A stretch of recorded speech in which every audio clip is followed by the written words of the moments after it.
Welcome to Billy Review Stuff, where I review stuff. Today I'm looking at the Beast Kingdom Dynamic Action Heroes, Lord of the Rings, Sauron the Dark Lord. I love the design for Sauron from the films.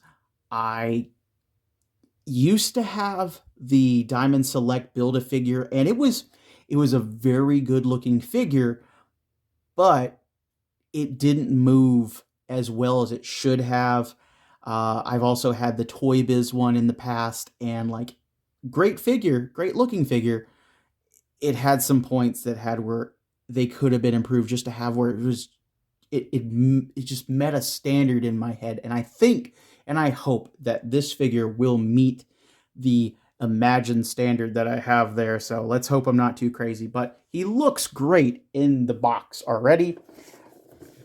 The box is really neat, wonderful. I love the posing on the back and just suggested stuff there.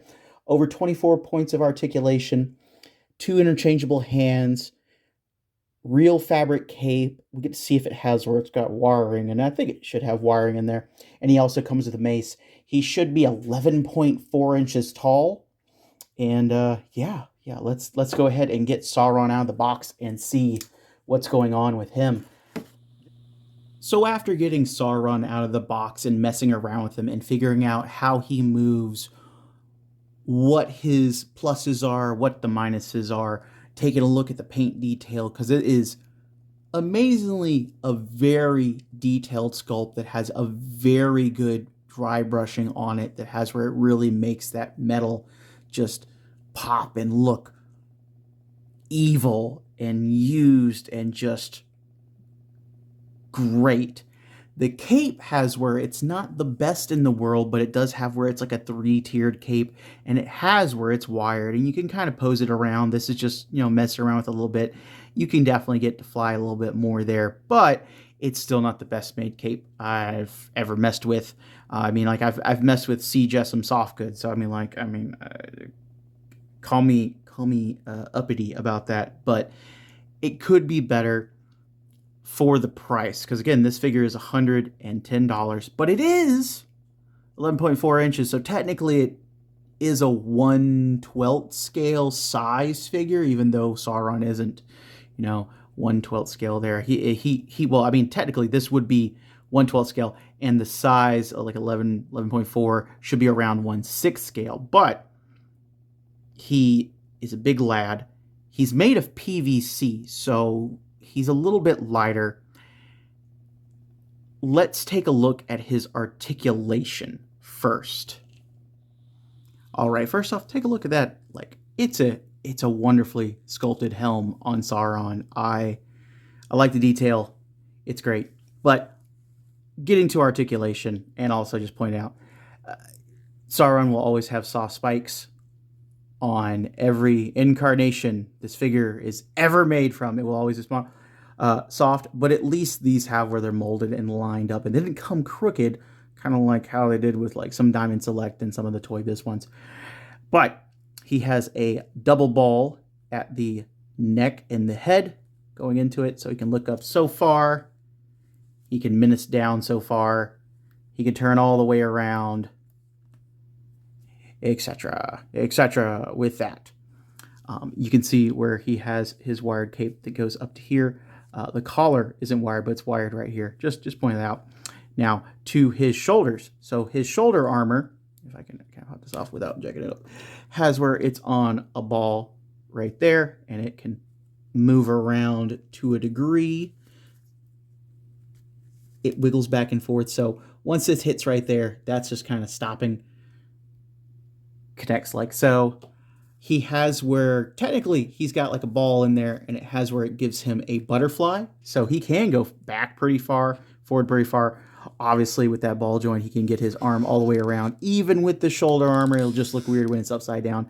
He has a hidden bicep twist, so this is already better than the Diamond Select, which again, to get right now is going to cost you more than $100, so that's a plus in this direction. He has a double elbow here, so he can get his arm all the way up. He doesn't have where any kind of stuff gets in the way. I do have the shoulder armor off right now, but you can get that up there with that on there. He has where he doesn't have a twist here.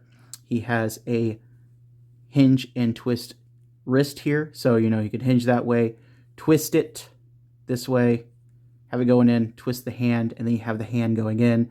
The hands have where they're on a peg. They pull off really easy. It's smooth in there. It has where it's snug enough that they're not slipping off. I do like that. That's a good point towards this arm here. But I'm going to lean towards this being me and not every figure. My elbow on here has where it's not the tightest. I'm going to look into like tighten it up, because I mean, like, I could contact Big Bad Toy Store and be like, hey, can we get this fixed? Or can I get, like, you know, swap out, stuff like that? But they're sold out, of course. You know, of course this would sell out before, you know, I can actually have where I can get, like, customer service and stuff. Because I know the best they can do right now is return it and, like, get my money back. But then I will be out the Beast Kingdom Sauron, and I already see some of these going for, like, 160. So I'm like, I'm not going to play that gamble there. I'd rather just take this apart and just see what I can do for tightening it up there. It does have where it's, if you can see that right there, how that joint is made,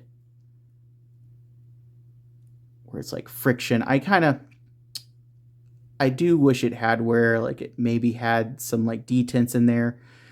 That might kind of like limit how smooth of the, you know, the articulation is there, but it's not too bad. Once it's up here, it's kind of tight. It's when it gets down to here is when it's like, hey, you know, I get a little loosey-goosey.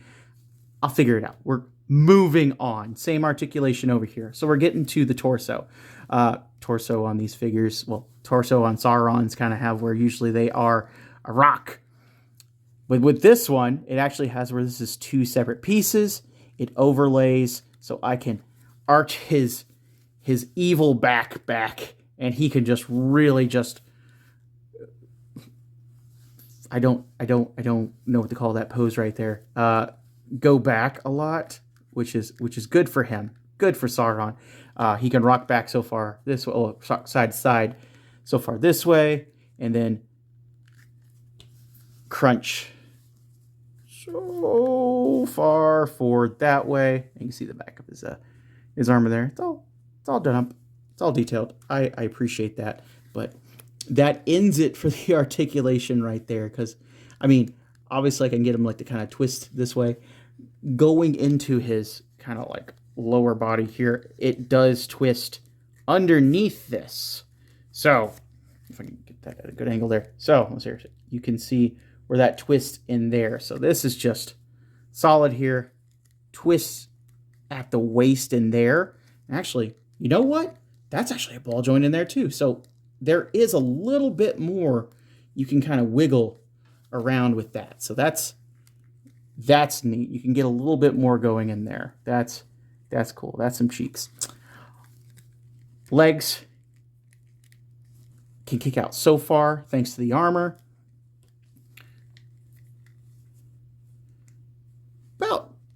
About so far forward. Again, it's only like the kind of harder. It's not too hard. It's still kind of soft. More rigid plastic in the front that's going to limit it. It's not going to limit it by much, which is fantastic. He can kick so far back. It's stopped by how his, like, you know, butt's made back there. He does have a twist at the top of the thigh. That's great. That's very generous, in fact. And then he has a double knee. The knees are great on this. The knees are solid. I'm glad of how solid the knees are. It looks like this is the only kind of loose spot on here. My figure may have where his mace is being held in his right hand more often than. There's no kind of like boot cut or anything like there, but he does have where it is a hinge and twist in here. So again, like how this ball is, that's how it is down here. And it has where it's done at a slight angle, so you can get an ankle rocker in there. And I think this might be, I don't think the Diamond Select had an ankle rocker in there at all, which is, you know, it's something that you need to have at this point. The straight feet that have where you just hinge back and forth, just don't cut it nowadays. And I'll admit to that. But yeah, you can hinge there. And then he actually has, you know, Todd McFarlane kind of like toe kick there. So that's cool.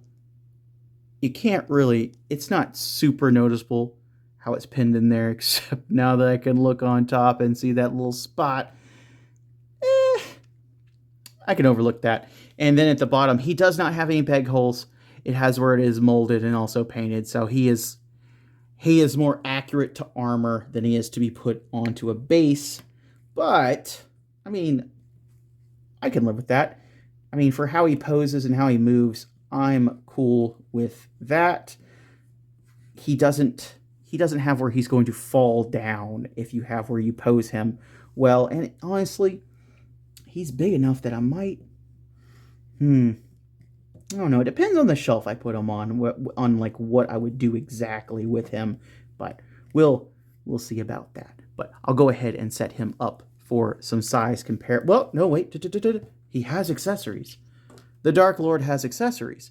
Now, what does Dark Lord come with? He comes with 2 hands. He already had this hand right here, you know, kind of outstretched, reaching, you know, evil maniacal hand there. Like, you. He's like, I see you. That kind of hand. And then he has the fist that originally was on there for weapon holding. This fist, I feel like, could be slightly molded a little tighter, honestly. Having it on the mace looks great.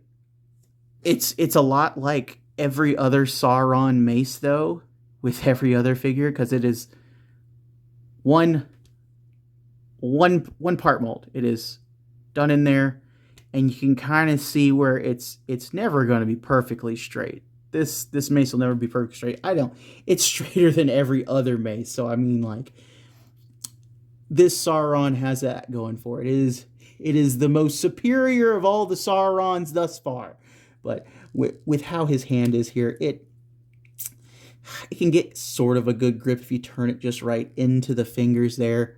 So it's not too bad, but like I can pop it out of that grip and it'd be loose. So you just gotta really get it into that hand there, and it'll hold it well. Yay. One big gripe. One of the biggest gripes I'm going to have for this figure is every promo shot had where it showed his hand, showed where they painted the ring. Ring's not painted. You can call it nitpicking. It is one other paint app or thing they could have done, and it would have been in line for how much this figure costs. And I think that is an oversight with Beast Kingdom with this. I think they could have done better. I expect just a little bit better for the price you pay for this figure. Just a little bit more attention to detail. Because again, he is literally molded plastic with the dry brushing on there for the armor. It looks good. It's what needs to be done. That's how he looks. But just take the time to paint the ring some sort of gold, or I don't know, have where it just add a small rounded gold colored piece or something like that. Just have where you try just a little bit there. That's my biggest nitpick, besides the loose arm, which probably is just on my figure. Now, 2 size comparison before I rattle on about a 1/12 scale, 6 scale ring for another minute. Here's Sauron with Marvel Legends Hulkbuster and Destroyer. Hero Toys Not Diablo, and Axie Toys T-Rex guy, because at this point I can't remember his name. Combatants Fight for Glory Slaughterhouse Bros. Alf. And of course, a large amount of Mythic Legion figures ranging from the 1.0, the Legion Builder 2 Skeleton, ogres, trolls, goblins, normal size stuff, all there. I think Sauron will go well with them. But let me move on to final thoughts. Do I think this figure will fill that Sauron-shaped hole in your collection and your heart? I think this figure, for being $110, has where it is just meeting that it's worth it. It has a great paint job, minus the one nitpick, the One Ring has where it is not painted on this figure, even though it's shown in promo shots. I know it sounds like a nitpick, but for $110, I shouldn't be having to paint a tiny little ring on a finger. Just come on, guys. Beast Kingdom, do better with that. The soft goods for him are good with a capital GOOD.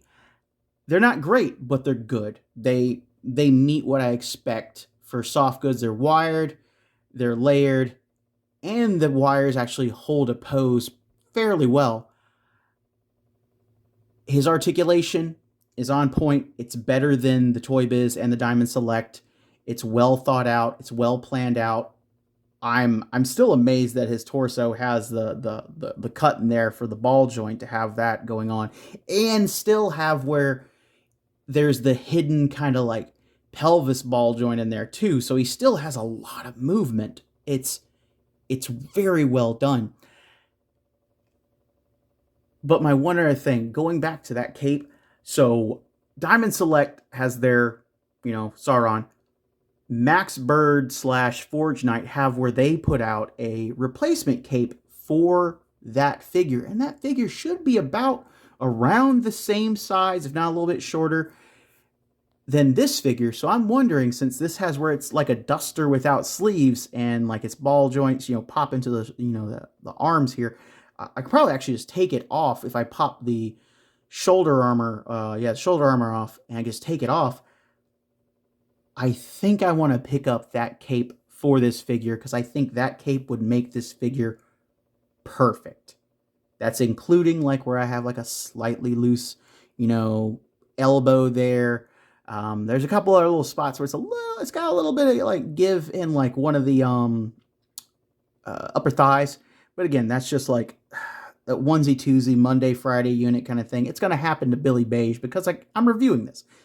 You're probably going to get yours and have where it doesn't have any kind of issues like that. But tell me what you think down below in the comments. Should I pick up that Max Bird / Forge Knight cape? Hopefully it's on sale right now. Should I pick that up? What do you think about this figure? Do you think this figure will complete your kind of 112 Lord of the Rings line, or have where it ups your mythical fantasy, mythic legions, whatever collection going on there? Is this your cup of tea? Is this something that you are super into? Because like I put off a lot of stuff to pick this guy up, and I'm glad that I did because he doesn't feel like he was not worth it. And I have where I am going to enjoy messing around with him, posing him, and putting him in different scenes, dios, and just I'm glad I didn't miss out on him and have to pay more for him, because I think he is worth his retail cost. But if he sells out, I don't know when they'll make more of him, if there is like a second wave going. I know there's convention exclusive of him that has where it's kind of like, rusty, dirty. I don't need that, but part of me kind of wants that because I think it'd be neat, but I like this version of Sauron the best. But again, tell me what you think down in the comments below. Thank you for watching. Please like, share, and subscribe if you're not already subscribed. And let's see what else I can get into for this spooky season, because I'm going to keep pumping out videos this month like a madman. Later, guys.